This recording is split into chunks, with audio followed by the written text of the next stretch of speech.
How many alternate timelines do you destroy the world? Because, frankly, you don't have the cojones to die yourself. Where are we holding up? Somewhere I'll never suspect.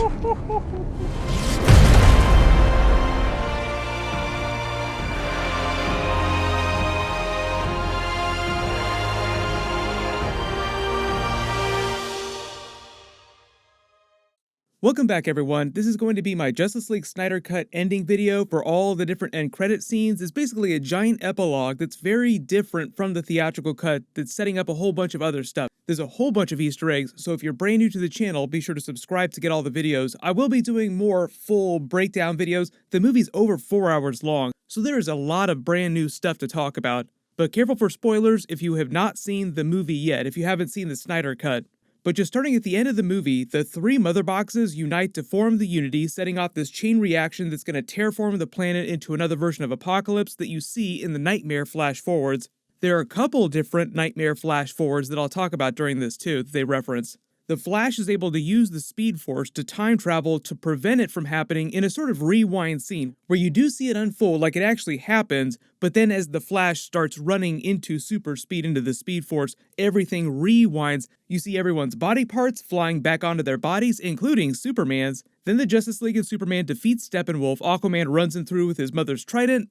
Superman punches him through the boom tube that's now open, with Darkseid, Deathstroke, and Granny Goodness watching all this unfold, watching Steppenwolf get killed. Wonder Woman chops his head off with her sword as his body's flying through the boom tube, and Darkseid stops his head with his boot, then crushes it. Then they have this classic gunslinger standoff moment with Darkseid staring down the Justice League and black suit Superman.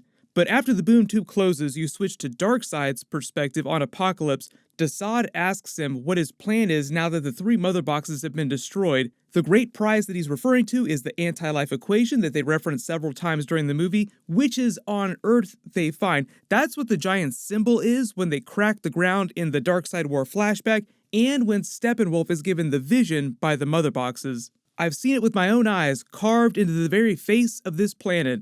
Darkseid says he's going to use it to take control of the entire multiverse, so they also set up the concept of the multiverse during the Justice League Snyder Cut. We'll see the multiverse during the Flash movie, but it's a very different version of the Flash movie than they were originally planning on making when they shot this scene with Darkseid and Deathstroke. Darkseid says they'll obtain the anti-life equation at any cost, and they'll go and do things the old way. The old ways that he's referring to is a callback to the flashback scene earlier in the movie, thousands of years ago, when he tried to take Earth and lost to the combined forces of the humans, the Amazons, the Old Gods, the Atlanteans, and the Green Lantern Corps. He got his ass beat by the Old Gods. Bad. Zeus and Ares mostly. Ares almost took his entire arm off.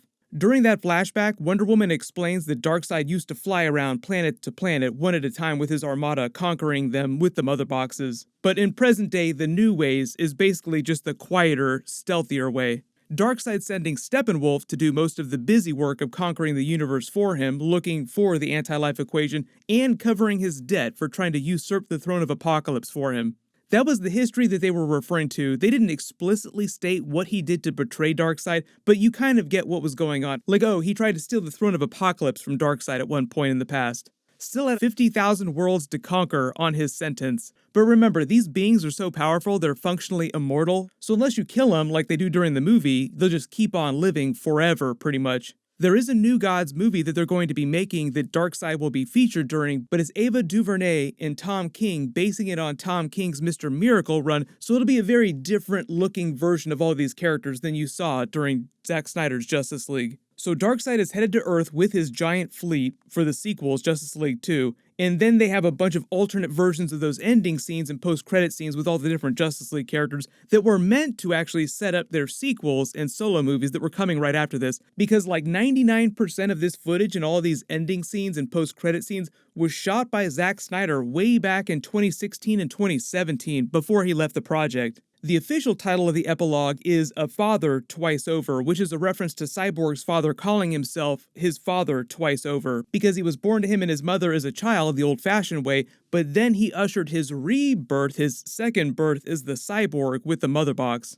And we did get a full version of that origin story during the movie. You actually see Cyborg explain how his father used the mother box to repair his body. You get a whole bunch of footage. Cyborg probably had the biggest story upgrade of any of the characters next to like Steppenwolf and Darkseid during the Snyder Cut. I'll talk more about him during my full breakdown video for the movie, but it's his father's voiceover in the tape recording that he repairs that replaces the entire Lois Lane speech at the end of the theatrical cut over all these scenes. Ryan Choi becomes the new head of Star Labs. I'm sure he would have probably come back during the Flash movie as part of the Star Labs storyline they originally intended on making at that point, and then the Cyborg solo movie to become a version of the Atom from the comics, because they say he works in nanotechnology. That was just a reference to him eventually becoming the Atom. Then you get the Aquaman scene with him saying goodbye to Vulko and Mira, and he goes to see his father. Obviously, they were getting ready to make the Aquaman solo movie at this point. He has this really long look with Mira, setting up their eventual romance and relationship that they paid off during the actual Aquaman movie that we saw. Vulko also had a big upgrade during the Snyder Cut. There were a ton more Atlantis scenes with those characters. Obviously, they also changed a lot of the looks and the designs for the characters when they got to some of these solo movies.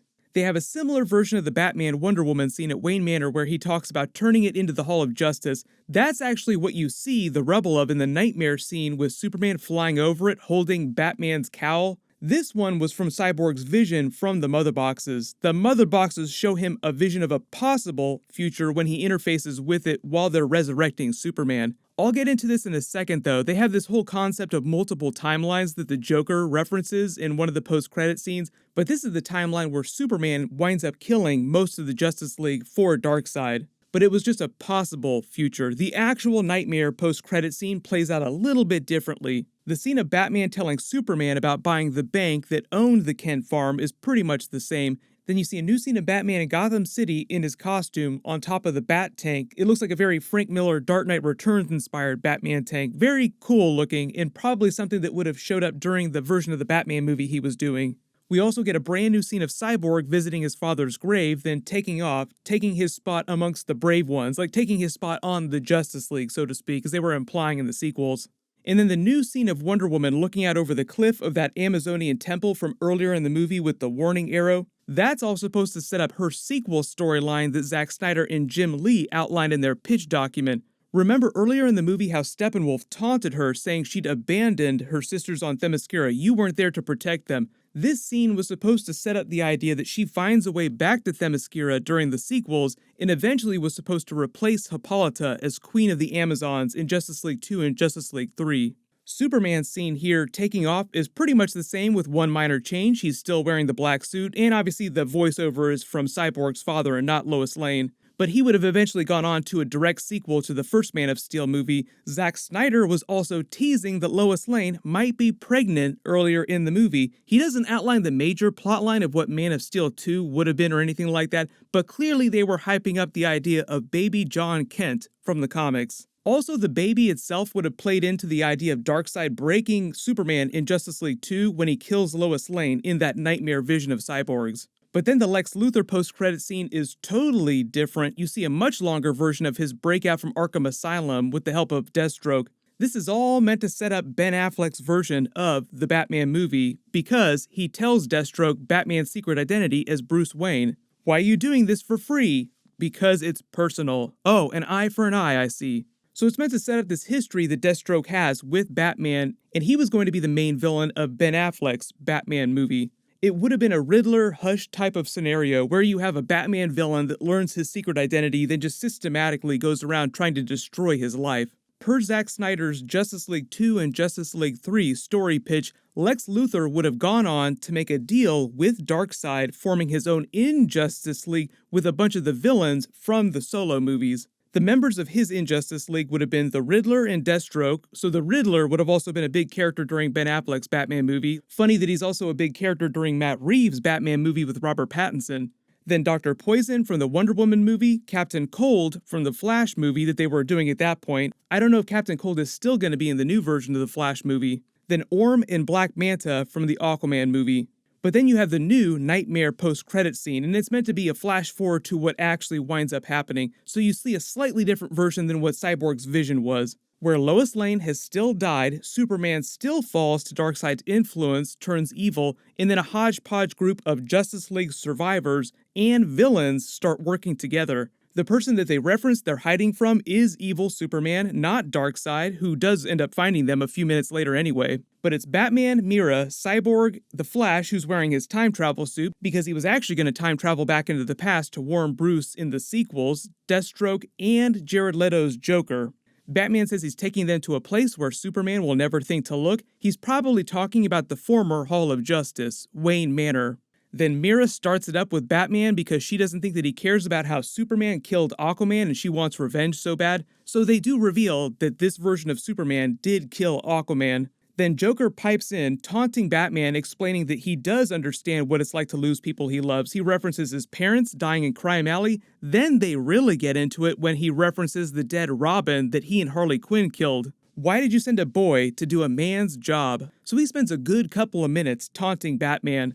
And Zack Snyder did explain that he has plans to do a comic book with Jim Lee at some point where they actually tell the backstory of that dead Robin. But Zack Snyder's version of Robin isn't Jason Todd. It was actually meant to be Dick Grayson that died. Batman drops an F-bomb, telling Joker he's going to kill him for sure at some point. The second one in the movie, Cyborg had the first F-bomb when he first met Wonder Woman, so there are two in the movie. They form a truce when Joker gives him his playing card for the duration of their plan here to save the world using Flash's time travel. But Joker also explains the idea of the multiple timelines, saying that in all these other timelines, Batman hasn't had the guts to die himself. He keeps sending other people to do the dirty work for him.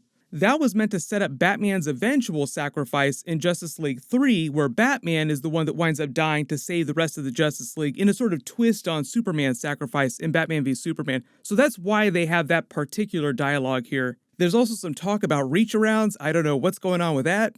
But Batman also reveals that Harley Quinn died in his arms at some point in this nightmare future, this post-apocalyptic future, and begged him to kill Joker slowly.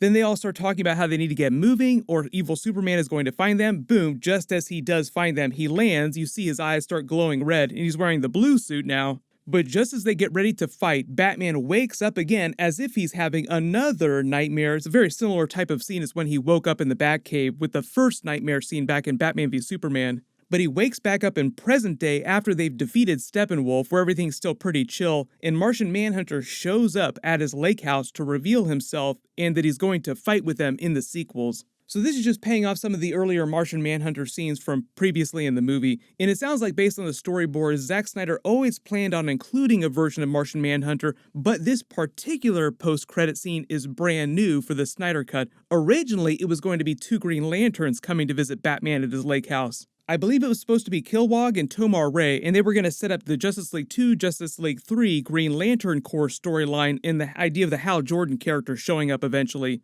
And we did see a version of a dead Green Lantern in Cyborg's vision of the nightmare future. The full Green Lantern Corps would have rolled in by Justice League 3, but we were going to see more of them during Justice League 2. But basically, all of Justice League 2 would have been a nightmare movie. It would have all taken place in this post-apocalyptic future. So I'll talk more about that, the sequel ideas, and the other things he revealed about what was going to happen in the stories for Justice League 2, Justice League 3 when I do my full breakdown video later this weekend. That should post by Saturday or Sunday. If there's any other big Easter eggs or things that I didn't address from the ending of the movie that you want to talk about, just write them below in the comments.